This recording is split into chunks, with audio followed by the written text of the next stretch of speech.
Welcome to Pipelineology, the business-to-business podcast for agencies, consultants, coaches, and businesses looking to build a pipeline of hot prospects ready to buy their products and services. Never wonder where your next client is coming from. To learn more about our strategies, services, and for resources on building your sales pipeline, visit Pipelineology.com. Now, on to the show. Hello, welcome everybody to Pipelineology. This is episode 0, an introduction. So let me give you the quick elevator pitch about what this is and who the heck I am. My name is Gary Ruplinger. I'm the founder of Marketing Effects and now the host of this podcast called Pipelineology. This is going to be a business-to-business focused podcast for agencies, consultants, coaches, and really anybody that depends on meetings to grow their business.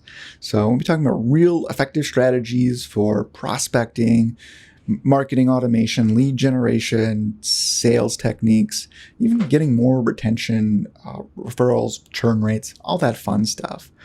And I'm really excited to bring in some experts to kind of really dig into some of these topics, talk about some of the cutting edge stuff and some of the fundamentals that, well, oftentimes we forget in search of cutting edge new techniques. So we'll be kind of mixing some old school with some new school, and I think it's going to be a whole lot of fun.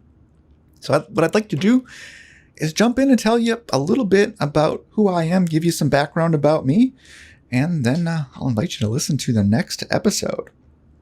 So back in 2012, I started selling cars, and I'd been dabbling with, agencies, having an agency in the past, trying to, kind of go be out there, be an entrepreneur.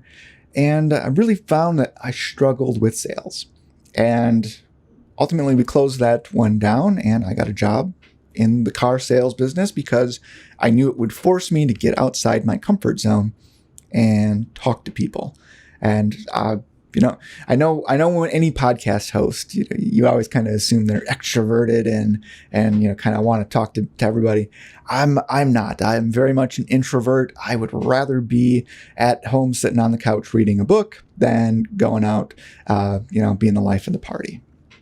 So car sales was never a natural fit for me, but it taught me a lot of things. So I didn't sell for very long. I sold for about 6 months. And since I had a background in marketing, after that time, I got promoted to marketing because there was an opening in the department. And one of my very first projects was implementing a new CRM in the store. So customer relations management, basically a system that could handle leads, handle follow-up with sales, all that stuff, keeping all of our follow-up organized. And there's usually, in the automotive space especially, and I know this is pretty much across with all CRMs, there's a pretty steep learning curve, and they're oftentimes not very intuitive. So a lot of what I was doing was learning how to do it so that I could teach our sales staff how to use it effectively so that we didn't go from selling, a whole bunch of cars one month and then have a huge drop off just because we couldn't figure out what the heck was going on with our system. So my job was really putting in place follow-up systems, figuring out, all right, if a lead comes in, how do we get that into a salesperson? How do we write the messages? How do we make sure that we're keeping in touch with these people? Because, automotive, just like many businesses, is very competitive. So if you're slow to follow up with people, you're going to lose that sale. Somebody else is going to be faster, and they're going to win. So that was a lot of what I spent time doing early on, was writing email messaging and training salespeople. Now, shortly thereafter, we kind of changed the strategy at the dealership to bring in what in that industry is called BDC rep. You probably the more standard term is an SDR, a sales development representative. In this case, it stands for Business Development Center or Business Development Representative. And this was really an interesting time at the dealership because now we had a whole department. In this case, it was just one person to start with. But her job was to take all the incoming internet leads and follow up with them and set appointments.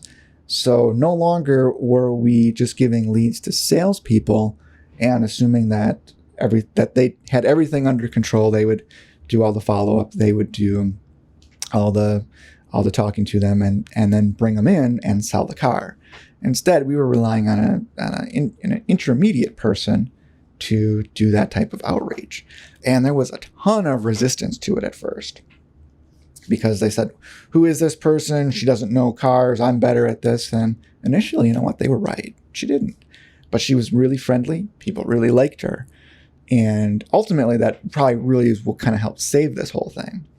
Because you're right, they were right. She didn't know how to answer a lot of those questions. But she was able to bring people in anyway.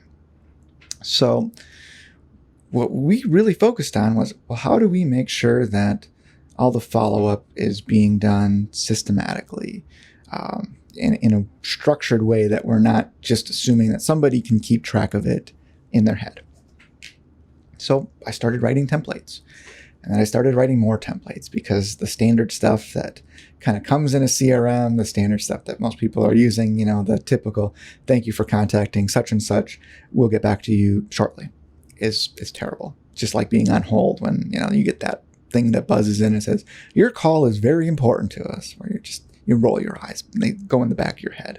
So we started working on the messaging, making it more personality driven, more interesting. Something that didn't sound like it was, written by somebody who's, sitting in an office that's never talking to anybody, that hates their job. We wanted to make us approachable and different. And I'm a numbers guy. I like creativity. I like to, have fun with it. But at the end of the day, if numbers aren't there, it doesn't work. So that was kind of the first thing, was convincing my boss that, hey, these messages are going to be much more effective. They're longer, yes. They're not in the normal mold of what we would typically see a business or a dealership sending out. But they're going to get attention. And he said, how do we know? So the nice thing was we had a new system, and it had great tracking for response rates, open rates, that type of thing. So we tracked those messages. And we learned a whole lot. One is that people will respond to well-written, templated messages. In fact, they will respond to them better than average custom-written messages, simply because they're designed that way. And it makes sense if you really think about it. If you're a writer and you spend a day working on a single message, you probably at the end of the day are going to come up with a pretty good, well-crafted, well-written message.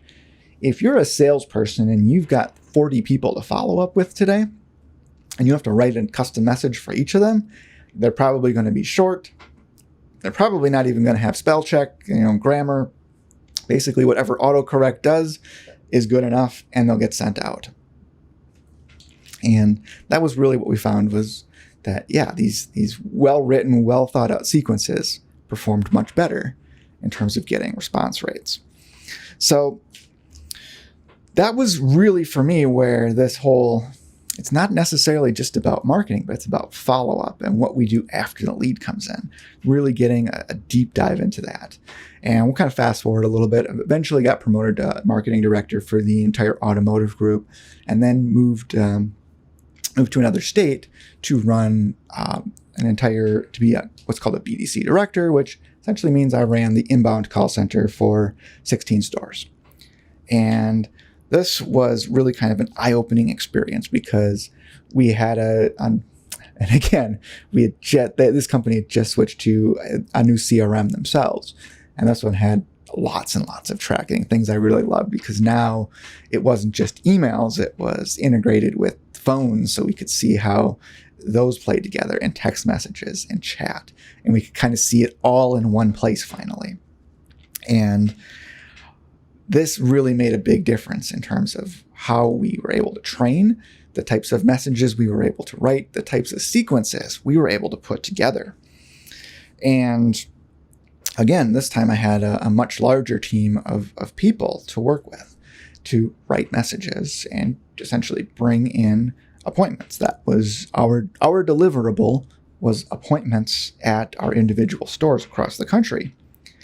And again, we found that there was resistance at some stores from salespeople saying, we don't need this, we don't want this. But every time we measured it, we found that by having these systems in place and doing this follow-up, we got better results than the stores could individually. Because the nice thing about having somebody who's dedicated to a position is that that's all they're doing. A salesperson, they might be out on the lot, they might be talking to a customer, so they don't have time to do follow-up, and it's the first thing to goes by the wayside. If you have somebody in front of you, you're obviously not following up.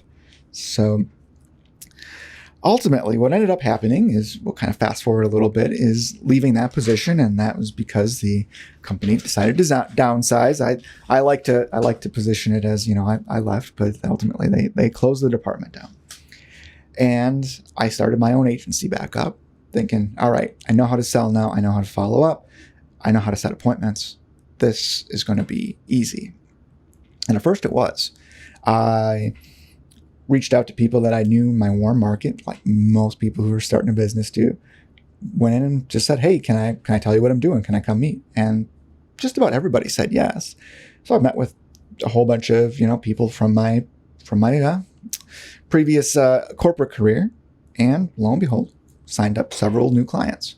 And again, like I said, I thought, oh gosh, this business thing this time around is going to be easy. And it stalled. And because I was spending more and more time working on delivering the services versus continuing to prospect, having a system in place for bringing in fresh new leads.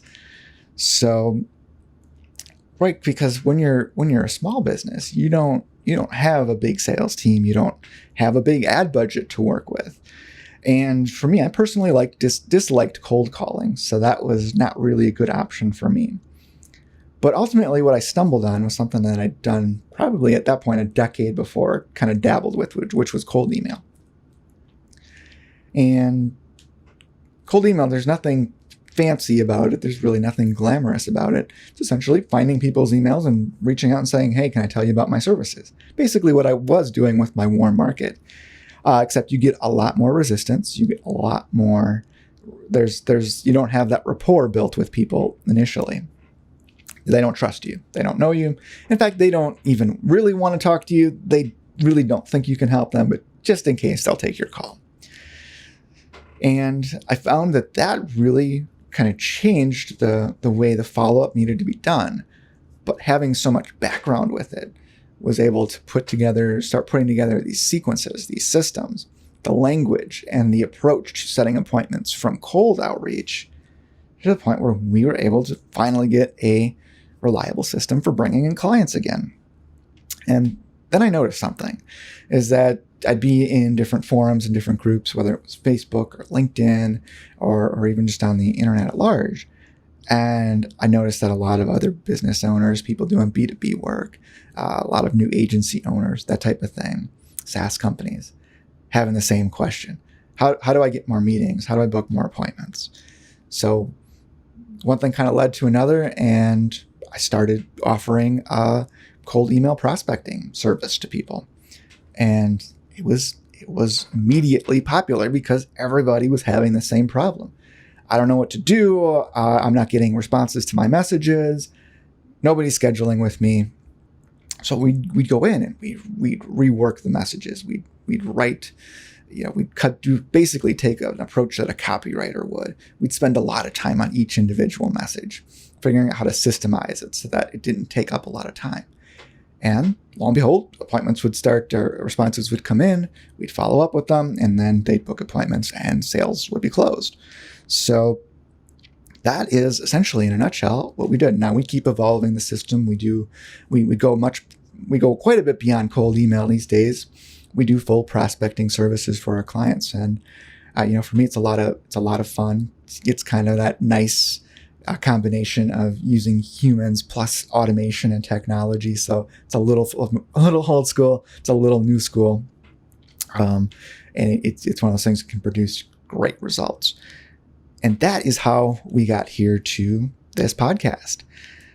I wanted to really kind of expand the message, share some techniques for other businesses out there that might be saying, we need some help getting more meetings, whether you're a solo practitioner and you just need a small supply of appointments every month, or you have a whole sales team where you need to fill.